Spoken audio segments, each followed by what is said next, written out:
ಈಗ ಸರ್ಕಾರಿ ಆಸ್ತಿ ಪಾಸ್ತಿಗಳಲ್ಲಿ ಯಾರಾದರೂ ಕಾರ್ಯಕ್ರಮ ಮಾಡ್ಕೊಳ್ಬೇಕಾದ್ರೆ ಅವರು ಸರ್ಕಾರದಿಂದ ಪರ್ಮಿಷನ್ ತಗೊಳ್ಬೇಕಾಗತ್ತೆ. ಈಗ ನಾವು ಒಂದು ಆಟದ ಮೈದಾನದಲ್ಲಿ ಏನಾದರೂ ಕಾರ್ಯಕ್ರಮ ಮಾಡಬೇಕಂದ್ರೆ ಅದು ಗಣೇಶ ಇರ್ಬೋದು, ಪಟಾಕಿ ಇರ್ಬೋದು, ಆಣೆಮ್ಮ ಮಾರೆಮ್ಮ ಯಾವುದೇ ಕಾರ್ಯಕ್ರಮ ಮಾಡಬೇಕಾದ್ರೂ ಸಹ ಸರ್ಕಾರದ ಪೊಲೀಸ್ ಕಮಿಷನರಿಂದ ನಾವು ಪರ್ಮಿಷನ್ ತಗೋಬೇಕಾಗತ್ತೆ.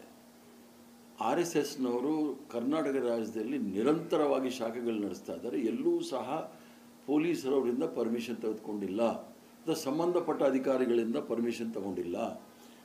ಯಾಕೆ ಅವ್ರು ಪರ್ಮಿಷನ್ ತಗೋಬೇಕು ಅಂತ ನಾನು ಹೇಳ್ತಾ ಇದ್ದೀನಿ ಅಂದರೆ, ಅವರು ಭಾರತ ದೇಶದ ತಾಲಿಬಾನ್ಗಳವರು. ಅವರು ನೋಂದಣಿ ಆಗದೇ ಇರತಕ್ಕಂಥ ಸಂಘಟನೆ, ರಿಜಿಸ್ಟರ್ಡ್ ಆಗದೇ ಇರತಕ್ಕಂಥ ಸಂಘಟನೆ. ನಾವು ಇಷ್ಟೆಲ್ಲ ಹೇಳ್ತಾ ಇದ್ದೀವಿ, ಅವ್ರು ರಿಜಿಸ್ಟ್ರೇಷನ್ ಆಗಿರೋದು ತೋರಿಸಲಿ. ಅದು ಕಾನೂನು ಬಾಹಿರವಾದ ಸಂಘಟನೆ. ಇದು ಏನಾದರೂ ಕಾರ್ಯಕ್ರಮ ಮಾಡಬೇಕಾದ್ರೆ, ಈಗ ಪ್ಯಾಲೆಸ್ಟೈನ್ ವಿರುದ್ಧ ಪರ ಯಾರಾದರೂ ಪ್ರತಿಭಟನೆ ಮಾಡಬೇಕಂದ್ರೆ ಪೊಲೀಸರು ಅರೆಸ್ಟ್ ಮಾಡ್ತಾರೆ. ಯಾವುದೇ ಕಾರ್ಯಕ್ರಮ ಅಂತಾರಾಷ್ಟ್ರೀಯ ಮಟ್ಟದಲ್ಲಿ ಶಾಂತಿ ನೆಲೆಸಲಿಕ್ಕೆ ಕಾರ್ಯಕ್ರಮ ಮಾಡ್ತೀವಿ ಅಂತ ಹೇಳಿದರೆ, ಮಾನವೀಯತೆ ದೃಷ್ಟಿಯಿಂದ ಮಾಡಿದ್ರೂ ಸಹ ಪೊಲೀಸರು ಪರ್ಮಿಷನ್ ಕೊಡೋದಿಲ್ಲ. ಇದಕ್ಕೆ ಯಾಕೆ ಕೊಟ್ಟಿದ್ದಾರೆ ಅಂತ ನಾನು ಸಹ ಪ್ರಶ್ನೆ ಮಾಡ್ತಾ ಇದ್ದೆ. ಆದ್ದರಿಂದ ಏನು ತಮಿಳುನಾಡಲ್ಲಿ ಕ್ರಮ ವಹಿಸಿದ್ದಾರೆ,